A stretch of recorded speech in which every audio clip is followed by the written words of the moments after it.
우리는 모두 같은 믿음, 구원 얻는 믿음으로 이 자리에 있습니다. 우리는 모두 예수님이 우리를 위해서 십자가에서 죽으시고 또 부활하심으로 우리가 그 동일한 믿음으로 구원을 받고 이 자리에 있습니다. 하지만 구원 얻는 그 동일한 믿음으로 이 자리에 있지만 우리 각자의 삶을 보면 우리는 또한 다른 그 믿음의 삶을 살고 있음을 보게 됩니다. 로마서 12장 3절에서도 사도 바울이 믿음의 분량이라는 표현을 씁니다. 오직 하나님께서 각 사람에게 나눠주신 믿음의 분량대로 지혜롭게 생각하라. 이 믿음의 분량이라는 것은 우리 가운데 역사하는 믿음, 그러니까 우리의 행동으로 드러날 수 있는 믿음의 차이가 있을 수 있다는 것입니다. 로마서 15장에서도 바울이 믿음이 강한 자와 믿음이 약한 자에 대해서 말씀합니다. 믿음이 강한 자가 믿음이 약한 자를 더 포용하고 더 보듬어 줘야 된다는 것입니다. 그래서 우리의 믿음에는 그 정도의 차이가 있다는 것입니다. 그래서 믿음은 자라는 것입니다. 어린아이가 자라서 어른이 되듯이 이제 예수 그리스도를 구주로 믿는 그 구원 얻는 믿음으로 그리스도인이 되었으면 그 믿음이 그리스도의 장성한 분량까지 자라가야 하는 것입니다. 오늘 저는 같은 듯 다른 믿음을 가진 회당장 야이로와 또 혈루병 여인의 이 이야기를 살펴보면서 우리의 믿음이 자라서 혈루병 여인의 믿음처럼 더 간절하고 담대한 믿음으로 하나님 앞에 나아가야 함을 나누고 싶습니다. 먼저 오늘 본문을 이해하기 위해서는 오늘 본문의 구조를 잘 이해해야 합니다.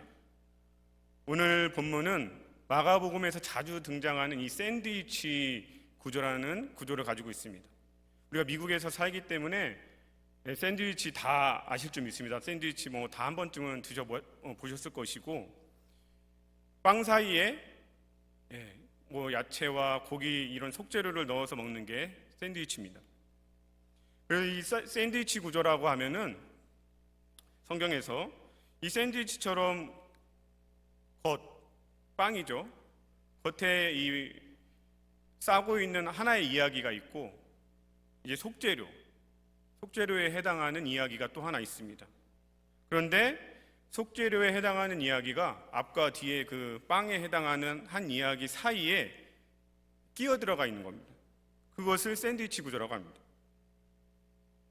성경에 이제 자주 등장하는 구조인데 특히 마가복음에서 자주 등장합니다. 그래서 마가복음을 해석할 때 중요한 해석학적 키가 되는 구조라고 할 수 있습니다. 그렇다면 샌드위치 구조에서 이 두 이야기가 있는데 어떤 이야기가 더 중요할까요? 겉에 싸고 있는 빵에 해당하는 이야기가 더 중요할까요? 아니면 속재료에 그 끼어 들어가 있는 이야기가 중요할까요? 샌드위치에서 맛을 좌우하는 게 빵일까요? 아니면 속재료일까요? 빵도 중요하지만 속재료가 맛있어야지 샌드위치가 더 맛있는 것 같습니다. 그래서 이 샌드위치 구조에서도 속재료가 해당하는 그 이야기가 더 중요합니다. 성경 저자는 의도적으로 중간에 이 끼어 들어간 이야기를 통해서 중요한 어떤 진리나 구원의 진리나 신학적인 주제를 제시하는 것입니다. 오늘 본문에 보면은 샌드위치 구조인데 이 빵 양쪽 그 겉에 앞뒤를 싸고 있는 이야기가 바로 회당장 야이로와 그의 딸을 구원하는 이야기입니다. 치료하는 이야기입니다. 그리고 속재료에 해당하는 게 바로 혈루병 여인을 구원하는 이야기입니다. 마가는 마가복음을 기록할 때 의도적으로 12의 그 혈루병 여인의 이야기를 야이로의 딸이 구원받는 치료받는 그 이야기에 그 사이에 끼워 넣은 겁니다. 그러니까 오늘 본문을 보면은 21절부터 나오는데 24절까지가 이제 야이로의 딸을 구원을 간청하는 이야기입니다. 그 이야기는 이제 35절부터 시작되는 이야기하고 이어져야지 자연스럽게 흘러가는 그 구조가 되는 것입니다. 그런데 그 사이에 25절부터 34절까지 혈루병 여인의 이야기가 끼어들어가 있는 것입니다. 근데 그렇게 한 의도가 있다는 것입니다. 그래서 우리가 이제 큐티 책을 보더라도 우리가 읽은 본문을 두 부분이나 이 세 부분으로 나누어서 이렇게 묵상하는 게 대부분입니다. 당연히 그게 뭐 문제가 되는 것은 아니죠. 근데 저는 오늘 이 샌드위치 구조를 따라서 묵상해 보았습니다. 마가는 과연 왜 어떠한 의도를 가지고 이 두의 이야기를 그렇게 샌드위치 구조로 배치했을까요? 마가는 동일한 믿음을 가진 것처럼 보이는 회당장 야이로와 혈루병 여인을 비교함으로써 회당장 야이로에게 부족했던 믿음, 다시 말해 혈루병 여인이 가졌던 더 뛰어난 믿음, 본이 되는 믿음을 독자들에게 은근히 강조하고 있는 것입니다. 그렇다면 오늘 본문을 통해서 마가가 우리에게 전해주기를 원하는 이 같은 듯 다른 믿음이 무엇인지 함께 살펴보기 원합니다. 먼저 같은 믿음입니다. 오늘 본문에 나오는 두 사람은 모두 예수님만이 그 고통 가운데 있는 질병을 치유하고 구원할 수 있다는 그 믿음을 가지고 있습니다. 회당장 야이로와 혈루병 여인이 가진 같은 믿음이 바로 이것입니다. 둘 다 예수님 이외에는 그 어떤 희망도 가질 수 없는 아주 절망적인 상황에 놓인 것입니다. 23절에 의하면 회당장 야이로의 딸은 거의 죽게 된 상태입니다. 왜 죽을 지경에 이르렀는지는 성경이 말해주지 않습니다. 35절에 보면 예수님이 혈루병 여인과 이야기하고 있는 그 찰나에 야이로의 집에서 사람들이 와서 그의 딸이 죽었다고 이렇게 하는 것을 보면 정말 죽음이 눈앞에 이른 이 위급한 상황이었음을 알 수 있습니다. 12의 혈루병 여인은 어떤가요? 26절에 의하면 많은 의사에게 많은 괴로움을 받았고 가진 것도 다 허비하였을 때 아무 효험이 없고 도리어 더 중하게 되었다고 합니다. 의사는 몸을 고치고 몸이 회복되도록 도와주는 사람인데 의사들이 더 고통을 줬다는 것은 사람의 능력으로는 도저히 고칠 수 없는 아주 병이 심각한 상태였음을 말해주고 있습니다. 그래서 회당장 야이로와 혈루병 여인은 정말 세상의 소망이 끊어진 절망적인 상태에서 오직 예수 그리스도만이 그들을 구원해 줄 수 있다는 그 동일한 믿음을 가졌습니다.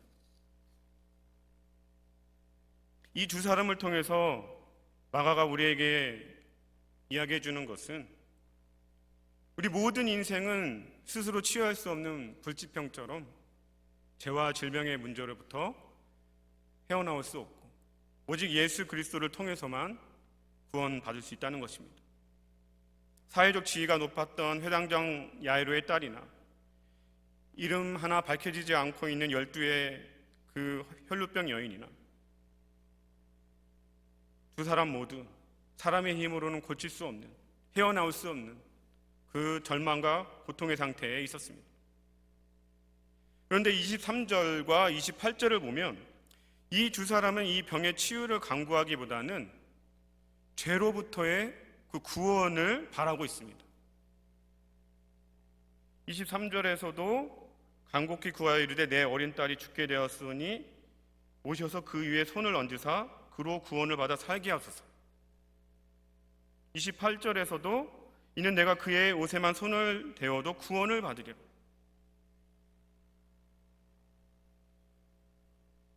자기들이 지금 질병 때문에 고통을 받고 있지만 이들은 예수님께 나아간 게 구원을 얻기 위해서 나아갔다는 것입니다. 성경에서 모든 질병의 원인이 우리의 죄 때문이라고 할 수는 없지만 우리의 원죄로 인해서 이 질병과 고통이 들어왔음을 우리는 부인할 수가 없습니다. 로마서 5장 12절 말씀에도 보면 한 사람으로 말미암아 사망이 들어왔나니 이와 같이 모든 사람이 죄를 지었으므로 사망이 모든 사람에게 이르느니라 라고 말씀합니다. 아담의 원죄로 인해 모든 인류가 죄와 고통에 이렇게 처하게 되었다는 것입니다. 우리는 이것을 지난 코로나 팬데믹을 통해서 경험할 수 있었습니다. 코로나 바이러스는 원래 세상에 존재하지 않던 것이었습니다. 이 세상에 존재하지 않던 것이 이 세상에 들어왔을 때 세상에 얼마나 큰 고통을 주는지를 우리는 지켜보았습니다. 수백만 명이 목숨을 잃었고 수천만 명이 감염되어서 고통 가운데 살아가던 그 실상은 인류의 죄가 처음 들어와서 이렇게 많은 사람들이 사망과 고통 가운데 처하게 되었구나라는 것을 보여주는 것입니다. 그래서 오늘 본문을 통해 우리는 이 죄로 가득한 이 세상에서 그 어떠한 소망도 없고 오직 예수 그리스도만이 우리의 소망이 되심을 다시 한번 보게 되는 것입니다. 29절의 말씀을 보면 이 혈루병 여인이 예수님의 옷자락을 만지자 혈루의 근원이 말랐다고 합니다. 이 표현이 참 특이했습니다. 혈루의 근원이 말랐다는 것은 그 이제 병의 근원이, 그 고통의 근원이 치유됐다는 것이죠. 그러니까 그냥 피가 멈췄다라고 해도 되는데 혈루의 근원이 말랐다는 표현이 어떤 우리에게 뜻하는 바가 있다고 생각이 들었습니다. 우리의 이 죄의 문제도 이 고통의 문제도 해결할 수 있는 분은 오직 예수 그리스도 한 분뿐이라는 것입니다. 마가는 오늘 본문을 통해서 우리 모두에게 이 믿음이 필요함을 다시 한번 보여주고 있는 것입니다. 이방인이든 유대인이든 사회적 지위가 높음과 낮음을 막론하고 모든 인류가 처해 있는 이 고통과 절망의 상태에서 해방될 수 있는 유일한 길은 예수 그리스도, 그 메시아 예수 그리스도를 믿는 믿음뿐이라는 것입니다. 아무리 절망적인 상황이라도 예수님만을 간절히 바라는 믿음을 통해서 우리는 삶의 그 고통으로부터 해방될 수가 있는 것입니다. 오늘날 이 메마르고 이 삭막한 영적으로 광야와 같은 이 시대를 살아가는 저와 여러분들에게도 이 동일한 믿음이 필요한 줄 믿습니다. 우리에게는 정말 예수님이 필요합니다.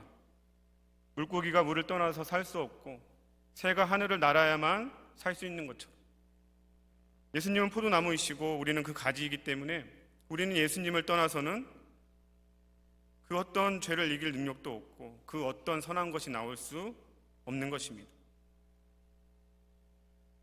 한시라도 하루라도 예수님 없으면 살 수 없는 그 심령, 그 심령이 바로 가난한 심령이고 마태복음 5장 3절에서 예수님께서는 심령이 가난한 자가 받을 복이 바로 천국이라고 말씀하셨습니다.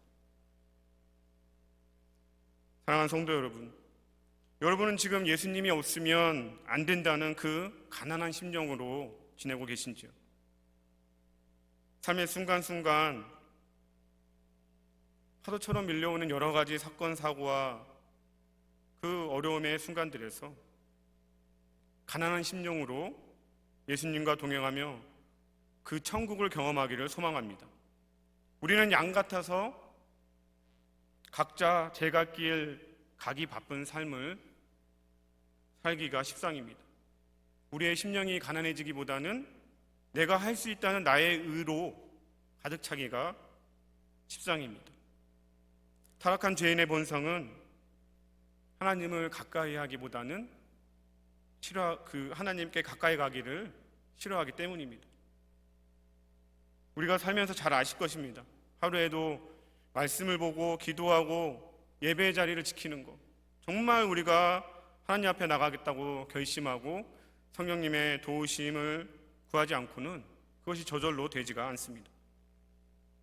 우리에게는 회당장 야이로의 믿음, 23절에 자신의 딸이 예수님께서 손을 얹기만 해도 구원받을 수 있다는 그 믿음, 그리고 혈루병 여인의 믿음, 28절에 그의 옷에만 손을 대어도 구원받으라는 그 믿음이 필요한 것입니다. 예수님만이 삶의 소망이라는 이 믿음으로 회당장 야이로와 혈루병 여인처럼 주님 앞에 간절하게 나아가는 저와 여러분이 되시기를 예수님의 이름으로 축복드립니다. 두 번째, 다른 믿음입니다. 다른 믿음. 회당장 야이로와 혈루병 여인은 같은 믿음을 가진 것처럼 보이지만 본문을 자세히 보면 다른 믿음을 가졌습니다. 예수님만이 소망이 되는 이 절망적인 상황, 이 공통점을 빼면 회당장 야이로와 혈루병 여인은 정말 극명한 대조를 이룹니다. 먼저 회당장 야이로는 야이로라는 이름이 나오죠. 이름이 나오고 회당장으로 지위와 명성이 있습니다. 이 회당은 이 유대인들에게 이제 구약 성경을 가르치고 기도하던 그런 장소입니다. 집회 장소. 그래서 회당장은 이 회당을 관리하는 총 책임자인데 아무나 할 수 없고 사람들한테 신임을 얻고 존경을 받아야지 회당장이 될 수 있었습니다. 그래서 이 회당장 야이로는 예수님을 자기 집으로 부를 수 있다는 그런 영향력이 있다고 믿었습니다. 22절에 보면 회당장 야이로는 예수님의 그 길을 막아서면서 그렇게 정면으로 나아가서 예수님을 집으로 초청합니다. 이에 반해 혈루병 여인은 이름도 없고 사회적 약자인 여자이며 그 어떠한 사회적 지위도 없습니다. 그래서 27절에 보면 이 혈루병 여인은 뒤에서 몰래 은밀하게 예수님께 다가가야 했습니다. 그래서 겉으로 보기에는 누가 더 뛰어난 믿음을 가지고 있어야 하는지를 우리가 분명히 알 수 있습니다. 회당장 야이로가 더 뛰어난 믿음을 가지고 있어야 하는 것입니다. 그런데 마가는 오히려 이 두 사람 중에서 더 뛰어난 믿음의 본이 되는 믿음으로 혈루병 여인을 내세우고 있습니다. 우리는 이것을 36절을 통해 알 수 있습니다. 예수님께서 그 하는 말을 곁에서 들으시고 회당장에게 이르시되 두려워하지 말고 믿기만 하라 라고 말씀하십니다. 그러니까 회당장 야이로에게 두려워하지 말고 믿기만 하라고 하신 말씀은 회당장 야이로의 믿음이 온전하지 못했다는 것입니다. 반면에 혈루병 여인은 그 어떤 두려움도 없고 예수님께서 자신을 온전히 치유할 것을 담대하게 믿고 나아간 것입니다. 그래서 이 여인은 예수님의 옷자락을 정말 대담하게 만집니다. 갖다 댑니다, 손을. 원래는 혈루병 여인이 이렇게 대놓고 나와서 예수님을 만질 수가 없습니다. 왜냐하면 레위기 율법에 의하면 혈루병 여인은 부정한 자였습니다. 부정한 자. 레위기 15장 19절 말씀을 보시면 어떤 여인이 유치를 하되 그의 몸에 그의 유출이 피이면 이래 동안 불결하니 그를 만지는 자마다 저녁까지 부정할 것이요 라고 이렇게 말씀합니다. 그래서 이 여인과 접촉하는 사람도 부정하게 됐습니다. 그런데 이 혈루병 여인은 담대한 믿음으로 예수님의 능력을 믿은 거예요. 자기가 예수님을 만졌을 때 만약에 자기가 치유된다면 예수님이 부정하지 않게 된다는 그 믿음이 있었습니다. 그리고 34절에 보면 예수님께서 이 여인의 치유를 그녀의 믿음과 연결시킵니다. 따라 내 믿음이 너를 구원하였으니 평안히 가라. 이렇게 말씀하세요. 이 여인의 믿음은 회당장 야이로의 믿음과 달랐습니다. 회당장 야이로는 예수님께 나아오면서도 그 안에 두려움이 있었습니다. 혹시나 예수님께서 고치지 못하면 어떡하지? 내 딸이 죽게 되는 건 아닌가? 그런데 혈루병 여인에게는 그런 두려움을 찾아볼 수가 없고 예수님만 만지면 산다는 그 담대하고 확신에 찬 믿음이 있었다는 것입니다. 이렇게 같은 믿음인 것처럼 보이는 두 사람이 가진 이 다른 믿음이 어떤 차이를 만들어낼까요? 혈루병 여인의 믿음은 그녀가 예수님에게 딸이라고 불리는 그 믿음이었습니다. 앞에 34절에서 본 것처럼 예수님께서 그 여인을 딸이라고 불러줍니다. 딸아, 내 믿음이 너를 구원하였으니 평안히 가라. 여기서 딸이라고 하는 그 헬라어를 보면 실제적으로 정말 부모와 자녀의 관계, 혈연에 의한 그 자식 관계를 의미하는 단어입니다. 이 여인은 그렇게 딸이라고, 하나님의 자녀라고 불려지는 믿음을 가졌던 것입니다. 요한복음 1장 12절에서 영접하는 자, 그 이름을 믿는 자들에게는 하나님의 자녀가 되는 권세를 주셨으니, 그 말씀처럼 이 여인은 예수님에게 딸이라고, 하나님의 자녀라고 인정받는 그 믿음을 가지고 있었습니다.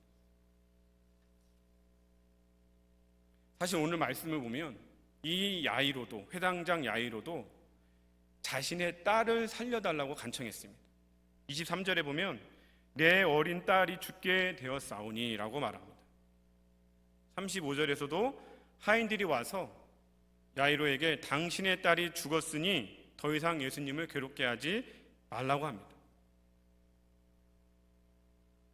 그러면 예수님도 야이로의 딸을 부를 때 딸이라고 불러줘야 하지 않을까요? 야이로도 속으로 그렇게 생각했을 것 같습니다. 이제 치유해 주었으니까 혈루병 여인처럼 내 딸이라고 불러주기를 간절히 바랬을 것 같아요. 그런데 오늘 말씀을 보면 예수님은 정말 매몰차할 정도로 야이로의 딸을 한 번도 딸이라고 불러주지 않습니다. 39절부터 43절까지를 읽어보시면 야이로의 딸을 가리키는 단어가 계속되는데 그게 39절부터 41절까지는 아이입니다. 아이.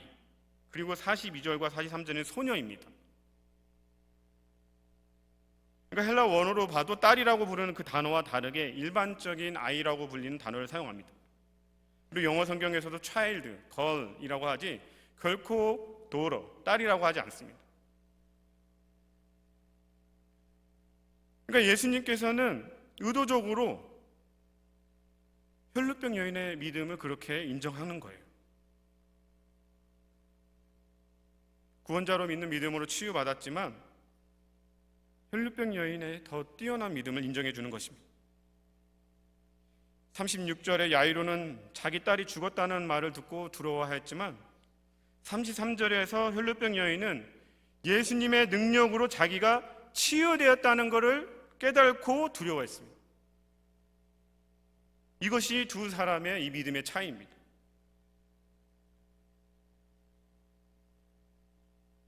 우리도 삶에서 하나님에 대한 이 온전한 믿음이 약할 때가 있습니다. 과연 해줄까? 하나님께서 들어주실까? 이 퀘스천이 우리의 믿음 생활 가운데 다 있다는 것이죠. 그냥 100% 확신에 찬 믿음으로 해주실 거야 라고 그렇게 믿고 싶은데 우리의 연약한 이 믿음은 계속 우리를 그렇게 힘들게 합니다.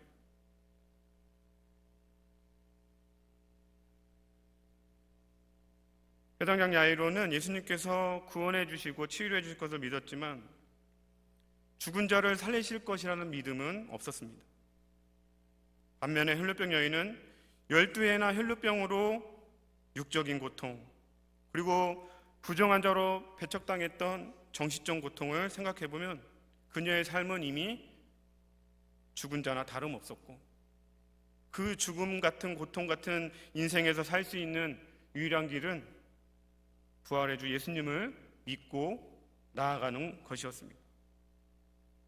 28절에 보면 이 여인이 예수님의 옷에만 손을 대어도 구원을 받으리라고 생각했습니다. 왜 몸도 아니고 어떤 다리를 만지는 것도 아니고 옷에만 손을 대어도 구원을 받는다고 생각했을까요? 이 여인이 예수님의 옷을 만진 그 배경을 우리가 이제 좀 마지막으로 이해를 해야 되는데요. 오늘 본문과 평행 본문인 이 마태복음 9장 20절을 보면 여인이 만진 게 겉옷가라고 되어 있습니다. 겉옷가. 그래서 이 거독가라는 게 그 옷자락에 매단 옷단 술을 의미합니다. 옷단 술. 그러니까 이 치마 끝에 이렇게 실을 가느다랗게 매달아 놓았습니다. 유대인들이 그 입은 옷의 그 전통이 그렇게 되어 있습니다. 하나님께서 이 옷단 술을 만들라고 그렇게 지시하세요. 이것은 술을 보면서 이스라엘이 하나님의 계명 안에서 살아가는 그 계명의 아들임을 기억하게 하기 위함이었습니다. 민수기 15장 39절에서 40절을 보면은 이 술은 너희가 보고 여호와의 모든 계명을 기억하여 준행하고 너희를 방종하게 하는 자신의 마음과 눈의 욕심을 따라 음행하지 않게 하기 위함이라. 그리하여 너희가 내 모든 계명을 기억하고 행하면 너희의 하나님 앞에 거룩하리라. 그래서 이 1세기 유대 랍비 문헌에 의하면은 유대인들은 온전하지 않은 자가 온전한 자의 이 옷단술을 만지면, 손을 대면 온전해진다고 그렇게 믿었다고 합니다. 마가복음 6장 56절에도 보면은 이 혈루증 여인뿐만 아니라 당시에 다른 많은 사람들도 예수님의 이 겉옷에 달린 이 술을 만지려고 했음을 알 수 있습니다. 이 혈루병 여인은 예수님이 메시아로서 하나님의 의로운 자로 오신 것을 믿었던 것입니다. 그런데 문제는 유대인 전통에 의하면 남의 이 옷단 술을 함부로 만지면, 함부로 손을 대면 처벌을 받아야 된다고 했습니다. 처벌을 받게 되었다고 합니다. 그런데 옷단 술을 만지고도 유일하게 처벌을 면하는 경우가 딱 한 가지가 있는데, 자신의 자녀들이 만졌을 때, 그러니까 아이들이 엄마 아빠 그 바짓가랑이 잡듯이 옷을 만졌을 때에는 처벌을 면할 수가 있었다고 합니다. 그래서 예수님이 이 여인을 딸이라고 부른 것이 하나님의 자녀로 구원 얻는 그 믿음을 보시고 그 위기의 상황에서, 남의 옷단수를 함부로 만졌기 때문에 처벌받을 수 있는 그 위기의 상황에서 그것을 모면하게 하는 예수님의 지혜였다는 것입니다.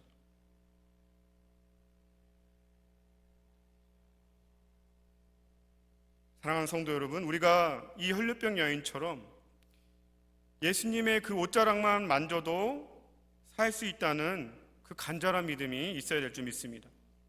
당시 유대인들이 이 옷단수를 가지고 있었던 전통, 온전하지 않은 자가 온전한 자의 그 옷단수를 손을 내면 온전해진다, 그렇게 믿었던 것은 그 온전한 자, 의인이 하나님과 친밀한 영적인 교제를 가지고 있다고 여겼기 때문이라고 합니다. 혈루병 여인을 살려주신 예수님은 그때나 지금이나 태초부터 지금까지 하나님과 친밀한 교제를 누리시는 의의 본체가 되십니다. 우리가 이 예수님께 나아가 말씀과 기도와 예배 가운데 살아계신 하나님의 임재를 누리고 경험하는 것, 그것이 이 혈루병 여인처럼 우리의 믿음을 하나님의 자녀로 인정하는 믿음이 되는 것입니다. 말씀을 준비하면서 이 시대야말로, 지금 우리가 살아가고 있는 이 시대야말로 정말 혈루병 여인처럼 예수님의 그 옷자락만 만져도 살 수 있다는 간절함이 필요한 시대라고 그렇게 생각이 들었습니다. 이 혈루병 여인처럼 예수님과의 그 접촉을 사모하는 것, 그것은 바로 우리가 지금 예수님과 영적인 교제를 누리고 그 영적인 임재 안에서 지내는 것입니다. 특별히 이 시대는 정말 미디어의 홍수 속에 우리가 살아가고 있는 시대입니다. 스마트폰과 인터넷, 유튜브로 대변되는 이 멀티미디어 시대에 우리는 살고 있습니다. 사람들이 요즘 어디에 갔을 때 가장 먼저 하는 것만 봐도 우리가 그것을 알 수 있습니다. 요즘은 어디를 가든지 와이파이 비밀번호를 먼저 알아보는 시대입니다. 사람들이 어디를 가든지 핸드폰에 와이파이가 뜨는지, 컴퓨터에 와이파이가 잡히는지를 먼저 그것을 신경 쓰는 시대입니다. 우리가 예수님과의 영적인 교제, 이런 영적인 임재를 간절히 원한다면 어디를 가든지 그곳에 하나님의 임재가 임하기를 바라는 마음으로 기도하며 예배의 초소가 되도록 해야 될 줄 믿습니다. 아브라함은 믿음의 조상답게 창세기를 읽어보면 그가 가는 곳마다 여호와께 제단을 쌓고 그곳에서 여호와의 이름을 불렀습니다. 주일 설교 말씀처럼 우리의 영혼은 항상 주님을 갈급해야 하고 주님만으로 채울 수 있는 그 자리가 우리의 심령엔 다 있습니다.